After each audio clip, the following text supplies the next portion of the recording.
This is Rina Little from Littleworks Indie Media for Geek Speak. And Greg, do you want to introduce yourself? Yes, I am Greg with Original 72 Creative, and we're a full service website graphic design and digital marketing firm in Vancouver. Perfect. And today we're heading into a topic that is super near and dear to my heart and my nerves, actually, and that is marketing strategy. So, Yeah, the importance of a marketing strategy, and I don't know, what do you want to get into first? well, first I'd like to talk a little bit about why it's important and what happens when there isn't one. So basically, when you think about how to organize your marketing, there are two types of things that you want to think about. One is strategy and one is tactics. And sometimes people get those two things confused. They'll say, oh, I want to run a bunch of Facebook ads and I'm going to run some TikTok ads and I'm going to send out a newsletter. Those are all tactics, but the strategy needs to be cohesive. And there are a couple of reasons for that. Do you want me to just jump in or do you have something to say? Yeah, go for it. Go Okay, for it. cool. So basically, a strategy is how you organize your tactics so that you're actually organizing your tactics to fulfill a particular goal in your business plan or your sales goals, anything like that. So it could be sales goals. It could be maybe you're an organization that sends out information and you're actually just getting the word out. Whatever that is, it has to kind of come from a top level. So your business goals usually turn into a marketing plan, and that marketing plan usually gets organized in the digital realm as part of a bigger marketing plan, because obviously there are some things that you might be doing that are not digital, like speaking engagements or trade shows or things like that, brochures, the stuff like that. But what you want is to have everything cohesive for your yearly plan, your quarterly goals, your monthly goals, and there's a really good reason for that. It's not just so that you're organized, and it's not just so that you might actually hit your goals or come in the realm of your goals, but it's also because if you're doing everything as verticals and tactics, then generally you can come into this situation where if you have one person looking after your Google ads, one person looking after your website, and one person looking after your social, and they're not communicating with each other and they don't have an overall plan, or they don't have an insight to your overall plan as a business owner, then you can have things like overlap um, of, of, um, of tactics. So, for example, a social person may be blogging for you with one goal in mind, and then your SEO company might be blogging for you with a different tactic, like using it differently, or a different goal in mind. So you might be paying for two doubling up on your services. You might also have big, huge gaps of things that aren't on your radar that you might want to be doing that you're not doing because you don't have anyone sort of looking over that nice plan. So while you want specialists on each vertical, you might want somebody looking after the complete plan. And it might be you as a small business owner, and it might just be one of your team members, uh, one of your service providers. Do you have any questions about that? We're kind No, of I was losing, just, we're yeah, I know. kind of You can losing hear people. me. I don't know. My video keeps going out and Yeah. freezing, and I'm having video problems today. So, Oh dear.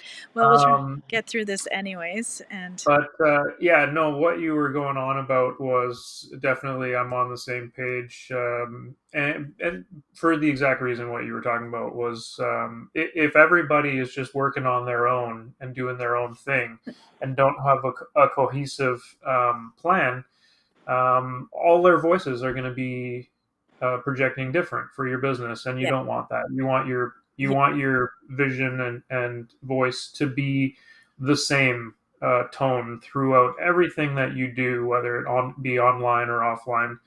Um, so it's really important to have it now. Um, I have a couple of examples of how that goes wrong sometimes and what that looks like, so people can okay, really get sure, go for a good it. understanding. So, Yep. for example, I think I spoke about, like, this was part of my example. There was one client that I had, and and ultimately, when you have a cohesive marketing plan, you also have a really nice cohesive brand going out, which I think is what Greg was getting at with your voice, different voices, and that kind of thing. It also impacts your branding and how your branding is perceived in the world. So in this one particular case, this was a real estate agent. They had us doing the social media. They had another company doing the SEO work, and so that company was blogging, and their blogs were SEO forward. So they were really organized according to keyword ranking, which meant that the content was less interesting, for example, or less relevant, really. So, for example, they wanted to rank in Vancouver for Vancouver events. That was their keyword that I could figure out from their blog, and it was um, November, and they had included events in Vancouver that had already happened in for Halloween, and then they Hmm. had events that weren't coming up until February for Chinese New Year. So that kind of content is like a waste of a keyword in a way for me because it's irrelevant, bad reading, terrible user experience, and not good for your brand. And Yep. it also was lacking in branding because that company wasn't concerned about putting up a featured image. So when we were doing the blogging for the social side, we were blogging for readers in addition to SEO.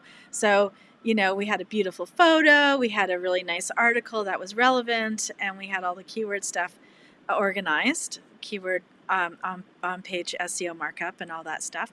Um, but so their blogs were seriously contrasting to our blogs, which made for a really weird user experience on their website.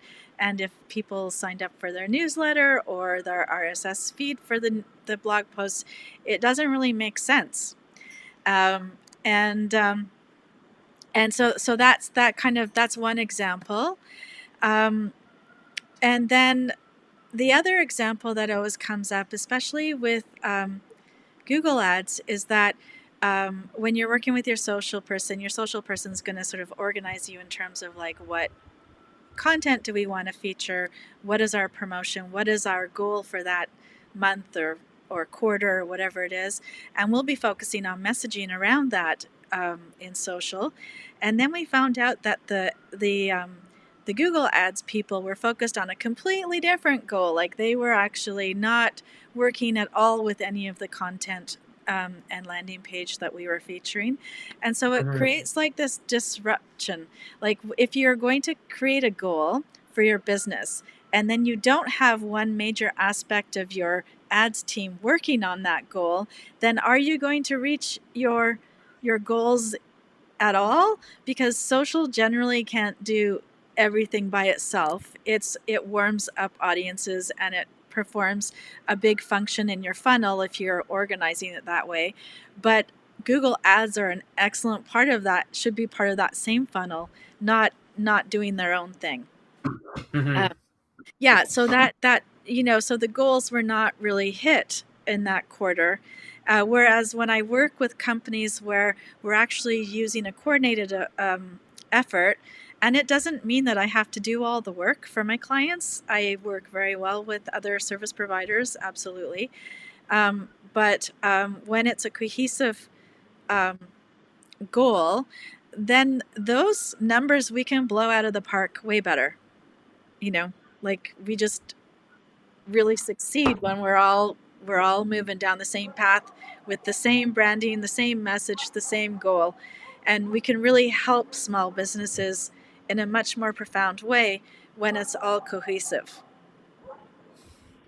When it comes down to it, I think for from my perspective, I feel like people really want to be told what they need to do. Yeah. And so the marketing plan will do that, right? Like there's Yeah. no question in what everybody's doing if they know what the Yeah. end goal is. Yeah. So I was going to try to get into a little bit of how to go about, defining what your marketing plan should be, or Great. because you don't just like, well, these are my goals. Like there's typically things you could do, which is knowing your company inside and out, and what your what's your business summary, what's your company all about, defining that and writing that down, so that everybody in the business knows the mission of the business, as well. For that, having a mission statement, having vision, defining your vision, defining the company values. All of these types of things will help you in figuring out what your voice is, and how everybody in the company will project, as everybody goes off and does these little tasks to market. So, um, I mean, everybody at the very beginning should really put something together about what their business is all about, who they're going after, what are they trying to solve, those types of things, so that there's a base Yeah. to work from on defining the rest of what your marketing plan is going to be around the goals of the company. Yeah. So, yeah, those are really great points for sure. And I like to ask my client for their business plan or marketing plan if they've developed one at the beginning of each year. Do you have a new plan? Do you have a new plan? The other thing that you want to hand off to your marketers and service providers of all kinds is your style guide, because that's going to give really clear Mhm. indication of what kind of visuals we're looking for in our branding. Um, what's our palette, our color palette. So usually you have your palette from your logos itself, and then you have an extra palette that you've used probably for your website, um, and that you can use in your marketing, which fonts and what your messaging is. So generally on the style guides, if there are things that you want to avoid, like word specific words, like in the real estate space, I get asked not to use the word bubble ever, and for obvious reasons. And so you want to make sure that all of your service providers know that, so that they're not sending out ads that you're not necessarily seeing, and then you find out much later that you've broken some kind of rule. That you know, lots of industries are regulated in terms of what they have to say and what they can't say, and then clients, we usually sort of build upon their brand as we go. So some clients, like if you're dealing with people in different parts of the world, different gestures might mean different things, and different words have different connotations. So you want to have that all set down as you come along. As you come across these Mhm. things, instances, that's usually how it happens. Is we use something and then it's like, oh no, we can't do that. So we make sure we put it on the style guide so that all the service providers understand, and that should be updated. So that goes hand in hand with your marketing plan.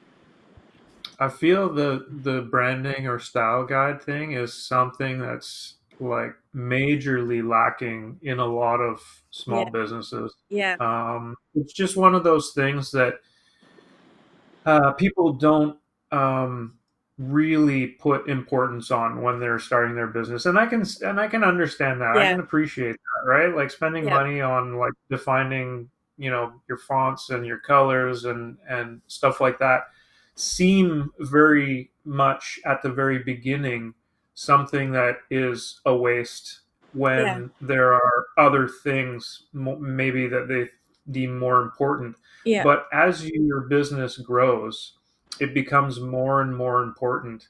yeah, And one of the reasons I'm doing what I do today, because prior to this I had another company with staff, and did mainly web and e-commerce sites. I realized that so many small businesses don't have this, because every time we got a project, I would ask, can you give me your logo? Do you have, what are your colors? yeah, What's the style of your business, so that I could create yeah, a website Yeah. that matches your brand. Yeah. And nobody could give me anything. So I ended up always like defining it for them, accumulating that information, building the site, and then pushing them to move forward with what we created. Yeah. And I just did that as part of our web design project with them. And then so when I left that business, I was like, this is missing. Like I want to be someone's full, you know, marketing department Yeah. where I can go in and I can define, tweak their logo, create their colors, give them that style Yeah. guide, Yeah. and help them with all of this stuff as well as just doing their website Yeah. and stuff like that. So I'm completely on board with the importance of having that mapped out as early on as you can. Yeah, I agree. And generally speaking, when people start their business, you're right, the priorities are different. They need to get out and start making sales pretty quick. So they need a website, they might need a business card, and they need a logo. And those are the things that they're mostly concerned about. And that's correct. If you have a little bit bigger budget, getting that style guide organized is good because it also tells you how to use your fonts. So generally speaking, um, when you get your logo from your designer, and designers, listen up, because this is not really user friendly for the clients. What we do is we always make sure, usually what in your style guide, the first thing is your logo and the colors in your logo, and then one thing that you notice is how to position your logo. So it'll tell you how much space to keep around that logo so that it's not butt up against things. But then on the other hand, the designers provide the file package, and when I'm working with a new designer, before they hear my little rant, they inevitably export those files from InDesign um, without any white space around them, or empty space, like clear, what do you call that? Transparent space around it, to Yeah. provide that buffer for the client.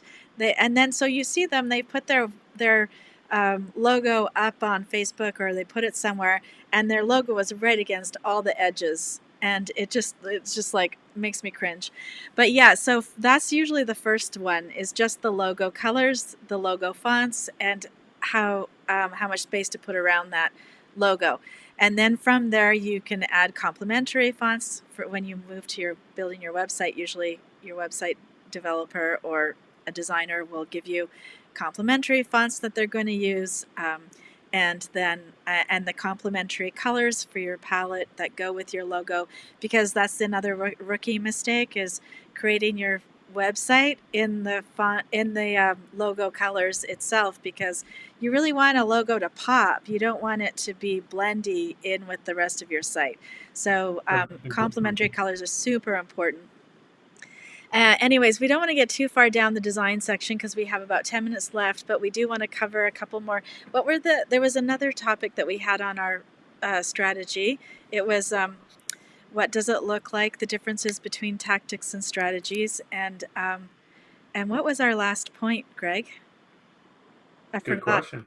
I forgot. You I should don't have have wrote my. you I should, don't you have should have my. wrote it down. I know I don't have the. I usually we have it in the Trello card, but with I've got the eCam all up, so I'm a little bit lost on how to get that up. Yeah, would you for the most part, the business owner would develop the all of these guides, the style guide and the or well Mm. on behalf of whoever they're contracting to do it, or talk about defining their company mission statement and vision and Well, values. The business owner really should be the one that's creating that well, with the help of a company, they, potentially. right. When you say the company, the design company. So, what I would say is that a designer should walk a client through, a business owner through that process, and there should be discussions on that. Usually, and most designers always do this. They do an intake form, and they establish the personality of the brand during that intake form. Because you'll ask clients things like, how do you want your customers to feel about you, and what is your vision, and what is your mission? So yes, definitely the the business owner should be really involved in this, unless they have somebody else that they've assigned to um, with this task. That sometimes happens, but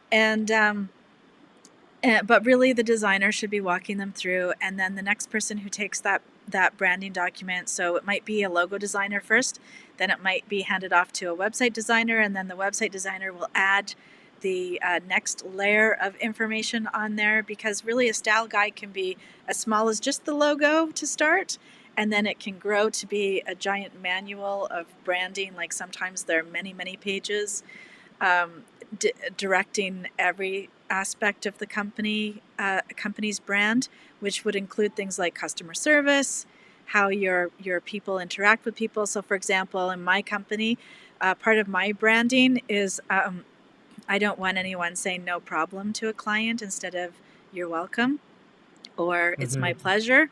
Like I don't like the no problem comeback or the that kind of thing. Um, so, so any of that kind of communication, forward-facing communication, goes in your branding guide. Yeah. Now, a couple of other things I can pop off that are important to getting a good marketing strategy together would be analyzing your customers or defining your target customers, Yeah, as well as doing competitor research. Both right. very valuable to know um, before you actually start creating your marketing strategy. Yeah. Do you have any thoughts on those? Yeah, I do. So in my intake form, we always ask about customers. And usually, when a business owner is really new in their business, they really don't have this locked down. So, for example, insurance brokers will always say, everyone's my client. And it's like, okay, well, that's great. And it's true to an extent. But who are your ideal clients? Who do you want to target market to? Because while the dude down the street needs insurance, and it would be your advice that they get insurance, if they don't have a steady income, and they have a ton of debt load, then insurance is probably not going to be at the top of their priority list. So it's not necessarily who are your clients. It's the better question is, who should we be targeting? Who are your ideal clients? And that's really important. And you can have many ideal clients, and in fact, it's instead of creating a wide net and including all of your ideal clients in one grouping, it's especially for digital, it's way better to have a really tight, well understood target market for each type of client. So so for example, for my business, I have my 24-week social media training. I know that a lot of women like that. A lot of women entrepreneurs, a lot of solopreneurs, a lot of small businesses like that. So I'll have a target market for my solopreneur woman client, and I'll have a target market for my small business client. They might have a team and a location, and they're completely different, but I'm going to market separately to both of those target markets. So definitely knowing, I think some people call them avatars, your client avatars, like who are they, what's their demographic, like really as specific as you can. um, then that can really help, especially when you're dealing with a service provider. If you've already worked out that, then I can just go straight to targeting the ads to that and creating a new audience for those people. Mm-hmm. If I'm left up to my own devices, generally with the experience that I have, I can come up with your target market and your avatar without you. But sometimes there are some markets, like for example, I was dealing with a tool company a couple of years ago, and he was like all about the white collar hobbyist. And I'm like, oh, I would have never thought of that by myself. So I know hobbyist for sure, but I wouldn't have pinned them into the white collar demographic necessarily. So that was a super helpful tip that the business owner really knew already. So that was, and I could just move forward with targeting them rather than um, taking the time to figure that out in my work. Mm-hmm. Yeah.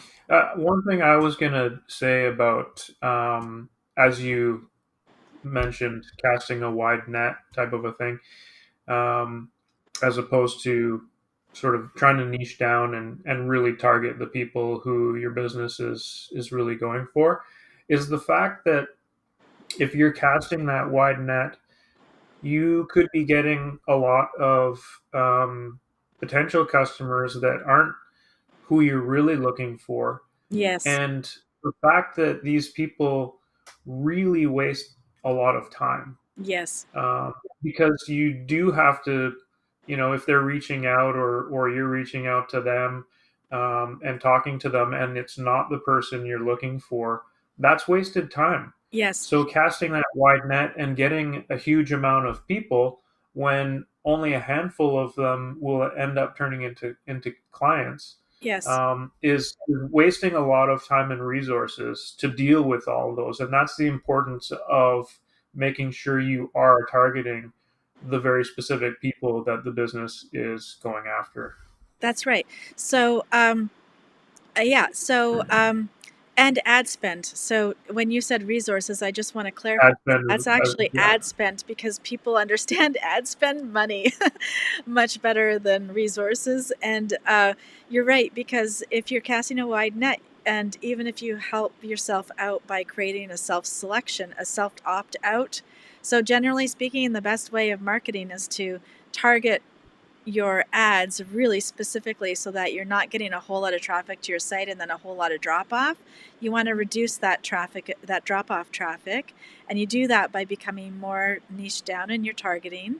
And then you can also do a self selection. So on your landing page, you want to actually be saying things like, I mean, I'm not really doing, I'm not a copywriter, so I'm just saying that this really roughly, but you want to have things like, um, for example, for my training package with the female solopreneurs, I would actually say, are you a solopreneur who is, and if I'm only targeting women, I don't actually have to say, are you a woman entrepreneur?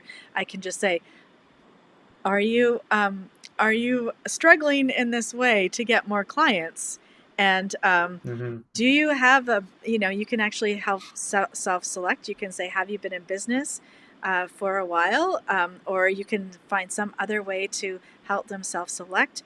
Are you doing marketing on your own? Do you want training? So if I'm trying to put them in a training thing, then I'm like, um, um, if you haven't hit that point where where you're contracting out your marketing work, then this is the course for you. This is a solution for your problems. It's going to get you on board faster. So you do that self select. If you don't want people DIYing, then you might want to have, like, we've got this really great quiz on a engineer's website, and it's to navigate essentially. It helps people navigate which permits they need from the city, but it also tells them at the end of the quiz, you need to get this permit, and you can do this on your own, or you can hire just a regular contractor. You don't need an engineer. And on the other end, it's like, um, you need this permit, and we can help you get that. Book a session, a discovery session with us. And so you funneled the people that require you for that job into your Hmm. booking system, and you funneled all of those other people, the DIY people, back to the city and given them the answer of what they need, which is also really helpful. So you're also building, goodwill with people that might need you in the future. Hmm. Well, we're creeping up on half an hour here, but I Oh, wanted to recap because we sort of got to the point where you touched on budget, as we talked about, that wider net and having blown a budget on people who wouldn't be clients. And so the importance of that marketing strategy, defining all of these things, will ultimately help you target the right people and stay within your budget and not go over budget with all of these other useless contacts that maybe maybe in your fish net. Yeah, and when you actually have budget that's working for you, then you start to scale up that budget if you want to open up that faucet bigger to get more clients in. Or you can start doing things by, instead of wasting all of the money on one thing, you can start to, add other verticals to your mix, which is always great, because not everybody is found in the same spot. Hmm. Not everybody's on Facebook. Let's just put it that way. Yeah. I mean, we didn't even touch on that part of, No. well, I And guess we did, defining your target customers and where they would be to yeah. decide on, where you're Yeah, going to spend your marketing dollars. yeah, I'm almost feeling like now that we've gotten this far, we could probably do a part two on strategy and really get into sort of how, Part two coming your way yeah, very soon, let's do everyone. that. Let's do that. So, what's happening next week, Greg? Do you know? Oh Look yeah, it you up? put me on the spot, I know, eh? right? It's only because I don't have my browser up at the moment. Yeah, I'm looking. Oh, you know what? I have no idea. Okay. TBA, I don't have it open. So Okay. All right. Well, we have we'll, another topic next week. yeah. Tune in And if you and have, find out. It'll be a surprise. yeah, and we are streaming live from the Facebook group, Cyberpunk Marketing Geeks, if you want to join us there. If you have any questions about strategy, put them in the comments below and we'll be happy to address them in our part two. And we'll also leave you an answer as a reply. And join us next week. Thanks, everyone. Thanks. Bye bye.